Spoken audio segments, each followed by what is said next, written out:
Hello and welcome back to Football Manager 2021 with Southampton in the beta. It is not going very well. Since the last episode we've played a few more matches and we've lost both of our league games. We have won in the Europa League though. Yeah, so we haven't been doing particularly well this season. We're still mid-table, but losing against Wolves, we scored 1 from the penalty spot. Not ideal, we're losing 2-1. We did beat Slavia Prague, as you can see, 3-1. Adam St. Maximin and Ben Chilwell getting on the score sheet again. He's scored twice and has been still rubbish every other time I've played him. Against Manchester United, it was a bit of a weird game. It was actually 3-2 right until the end of the game and then they scored their fourth. Badiashile opened the scoring for us after just 2 minutes. Michael Obafemi made it 3-2 late on in the game. As I said, it was 4-2. It's another late goal. We still seem to let in lots of late goals. In the last episode, I said I'm going to play around with tactics to try and stop basically conceding so many goals. It clearly didn't work as we let in, 4, 5, 6, 7 goals in 3 matches. Just going to go back to what we were playing and just take it on the chin and hopefully we outscore the opposition. And that opposition today is Fulham. Bottom of the table, Fulham. They have played 9 games. They've beaten Wolves, they've drawn with Chelsea and then lost against pretty much everyone else. And they've not scored a goal in any of those games apart from one against West Ham. So I am hopeful that we should be able to just batter Fulham if we stick with the 4-2-4, which I guess is what it technically is, on the Gegenpress with all our wingers and all that fancy nonsense. Then hopefully we should just hammer them.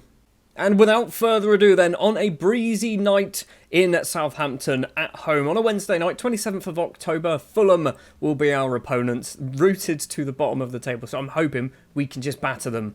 I really hope we batter them. I expect we're probably going to concede maybe 2 or 3. If we can score 4, then I'm okay with that. The starting lineup then will be Fraser Forster in goal. He's kind of come back into being our number 1 goal. Actually, no, because he's conceded loads of goals. Let's go back to Alexander Schlager. He'll be our number 1 keeper today. It'll be Bertrand as the left back, Walker Peters as the right back, Salisu and Badiashile in the middle today. You'll notice that we don't have a Ben Chilwell. He's fine. There's nothing wrong with him. He's just having a rest because he's actually quite tired. His condition is it's probably easier to just show you. Where is he? There he is. He's low. He's also good. And he's got an overall high risk of injury. So we're going to give him a rest. It's going to be Mady Kamara and Ward-Prowse in the middle of the pitch with Djenepo on the right, Redmond on the left, St. Maximin. Once again, I think St. Maximin he's fine, but he's good. He was injured. He did miss a game through an injury. So yeah, Djenepo and Redmond on the wings.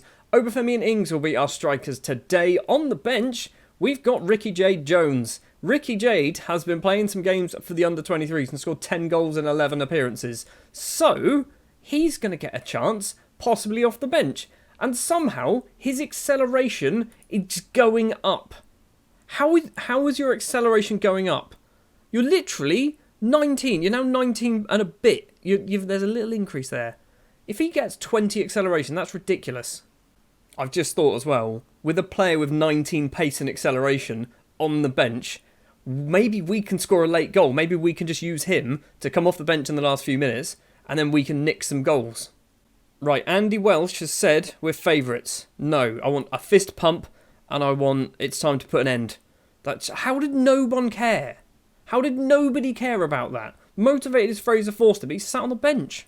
So in the little tunnel interview, I was just asked about how much of a rest that we've had, because basically we played Manchester United about 3 days ago. It wasn't that long ago at all. So that is also part of the reason why we've got a fair bit of rotation going on in the squad today. 8 and a bit minutes. Bertrand with a throw. Tries to get it to Ings. Does manage to find him. Bertrand crosses the ball in. Obafemi was there, but Obafemi is a small man and was never going to get on the end of this. And here comes the counter-attack.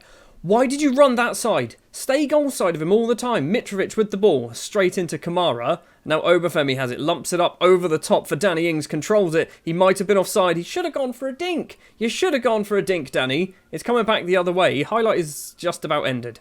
So many times during recording sessions I have to pause the game because I don't know whether you can hear it, but I can hear it very loudly. Ambulances and stuff will drive past my house. 11 minutes now. Sanchez has the ball for Fulham. Across to Anguissa. A long name man. Kassiabue, possibly. Aina tries to get his cross in. Mady Kamara clears the ball. There wasn't really a highlight there. We've got ourselves a corner, apparently. Ward-Prowse takes it. Badiashile, I think, was at the front post, possibly. Ward-Prowse collects it once again. Back post is Michael Obafemi. And Michael Obafemi, unmarked, heads that clean over the bar. Highlights carrying on. Rodak with the goal kick. Ward-Prowse has got that straight off him though. Ings slots the ball through to Michael Obafemi, and this time the Irish international gets himself his 4th goal of the season. We are 1-0 up at home against Fulham. Straight after the goal, there is another highlight, possibly. Fulham with the ball at the moment. If we can steal this away, I will be very, very happy. Ivan Carolero has the ball now. Runs towards the middle, stops and plays it back. Right-hand side is Ola Aina, heads it down. Good header as well. Cavallero crosses it in. It's a headed effort that dinks the top of the bar. Salisu can get the ball clear. Highlight ends. We got very lucky. Another chance possibly going Fulham's way. It's actually been a lot more of Fulham than it has of Southampton, even though we do have the lead. Aina into the penalty area. Cavallero tries to cross it. He does. Lovro Myers there. It's 1-1. How do you defend that? How do you possibly defend that goal? Would a 1-1 draw against bottom of the table Fulham be a good result? I don't think it will, you know. I really don't think it is. Judging by the match ratings, Salisu is on a 6-5. So I'm guessing Salisu is the one taking the blame for their goal that they've scored. Since they scored, nothing's happened at all. Our XG is 1.44, so we're clearly getting some half-decent chances. Still not seeing any of them though. Half-time then. It is 1-1. Mady Kamara is getting skinned way too often today. Well, what am I supposed to do to stop him getting skinned?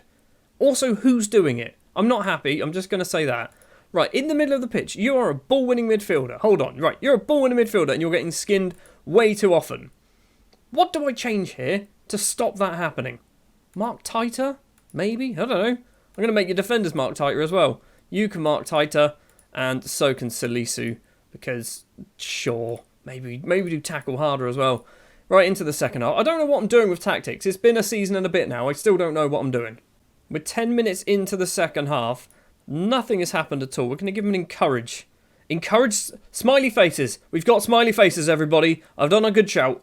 I mean, it's not done anything in terms of actually, you know, getting highlights and stuff like that. But the smiley faces were there. They've gone. We are 67, 68 minutes on the clock. Nothing is happening in the second half at all. It's going to be a very short episode if it stays this way. We're going to try and do a change. Redmond off for Crepin Diatta. Sure, he can play as a left winger today. Bertrand's having a bit of a shocker. He can stay off the pitch. We're going to do Obafemi. No, we're not. Danny Ings for Ricky Jade Jones. I can't believe we're doing that because Ings was actually playing all right, but we're going to go for it.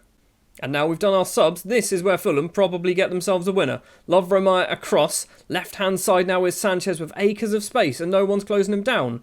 Bernard. Now Meyer once again the goal scorer. They've gone for a long-range effort. It fizzes past the goalkeeper's post. And that was the exact words that the commentary said as well.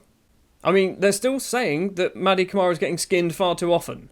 Why is he even being skinned by Oloaina? Why is he even there? Obafemi's collected this. He's gone forward to Jones, the 18-year-old formerly of Peterborough, who actually played 30 games for them last season. Jones down that left-hand side, crosses it in, hits the first man, and Fulham can now clear the ball. Bernard's going to run with it, down that left-hand side. Lots of Saints players in front of him. A great slide tackle by Kamara. Walker-Peters collects it. He's going to go across to Badiashile, back to the keeper most likely. Nope, gone forward. On the right-hand side is Genepo. Yes, he's on the pitch. We've not said his name all game so far. Badiashile to Kamara, now Ward-Prowse. Genepo on the right, forward. Finds Michael Obafemi, the goal scorer. Walker-Peters with space to run into. Plays an early cross. Jade Jones is there. Is it Jade? Is his name Jade? It was Jade Jones, wasn't it? He heads it just over the bar. It's Ricky Jade Jones. Ricky Jones. We'll call him that. It's going to be a 1-1 draw, isn't it? It's going to be a 1-1 draw. Go very attacking. Try and nick a goal at the end. I don't know whether this does anything at all. We've got 93 minutes. We've got ourselves a throw. Bertrand takes it. Crepin Diatta doesn't win the header. And this is possibly going to be a winning goal for Fulham, isn't it? Mitrovic heads it down to Lovro Myers. He's just going to run into that space. On the right-hand side is Castrati. Is he going to cross that ball in? Is he going to get tackled? Ward-Prowse with a great tackle. Castrati keeps hold of it, though, because, you know, football manager and all. Long-range effort. There's the goal. This game is broken. This game is broken for long-range goals. Every single time I concede goals in this, or particularly late goals, they're like that. There is nothing I can do about that. There is no defensive mentality. There is no tactical thing I can do to stop them doing this. And it happens way, way too often. I was saying earlier on in a few episodes ago, I was really enjoying this save. And now I'm hating it. I'm absolutely hating it because we can't seem to do anything. We can't hold on to a lead. We can't score goals. We lose against bottom of the table Fulham in a game where we were the better side by a country mile. And it's because the match engine just goes, you know what, they're going to score a worldie. Whoa. Let me just interject very quickly. Future Stuart here. I'm halfway through editing, basically, the last episode, and I was a bit annoyed, as you can probably tell. I think it's just a heat at the moment thing. I'm about to record the next episode in a moment. Hopefully, episode 4 of season 2, I'm not as annoyed, basically. I apologise. We're starting to run out of water bottles because I'm throwing them far too often this season. Most people seemed motivated. Schlager, Genepo, Obafemi and Danny Ings looked down and uninspired. Well, maybe score some more goals, you two. Well, we've helped Fulham climb off the bottom of the table and in fact out of the relegation zone at the expense of Watford and Spurs. Spurs are down in 19th place. Who's in charge of Spurs now? It is Valverde is in charge of Spurs. How are they doing so badly? Last season they ended up finishing 9th. This season they might get relegated. Now it's very difficult to show on this screen, but the amount of late goals that we concede is absolutely insane. Burnley was a late equaliser. Spurs, I believe, might have been a late goal as well in that one. Norwich was 2 late goals. Obviously the Fulham game we've just had was also a late goal. There was a late goal against Manchester United. I don't know how to not concede late goals. I can score 7 goals during the match and we will still let in a goal right at the end. We've kept 2 clean sheets all season, once against Everton, once against Dynamo Kiev. We can't keep clean sheets and I have no idea how to prevent this from happening. I did think that obviously we have this slightly more defensive tactic, which is basically me saying, hey guys, shut up shop. Stop trying to play football, shut up shop, sit on whatever you've got. And that doesn't work either. This is what I basically did against Norwich when I was 3-2 up and then conceded twice with this formation. So I don't know what I can possibly do to stop any of this happening. Maybe my defensive formation literally needs to be something like that. And we just go, you know what? We're going one striker who's going to be a deep lying forward on support by himself up there. I'm not expecting him to get the ball. And then we just play 5 at the back. Maybe that's what we do. We properly shut up shop. Anyway, we've lost to Fulham. Next up, we've got Liverpool. That's going to be nice and easy. Top of the table, Liverpool, who scored 7 or 8 goals past us last season. So yeah, expect us to come away from that one with a 3-0 victory. 3 points in the bag at home. That'll be good to see.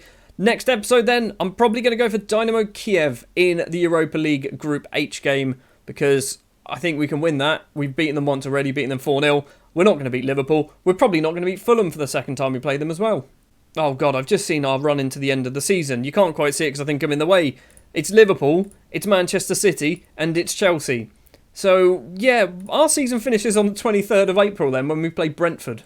Thank you very much for watching me get angry and play Football Manager. It wasn't a good episode. I didn't enjoy this episode, but if you did, make sure you leave a like. Hit the subscribe button as well if you want to see more. Ding the bell so you get notified when the next episode against Dynamo Kiev is released, which should be about 9:30 this evening, hopefully. And yeah, thanks for watching. I'll see you in the next one.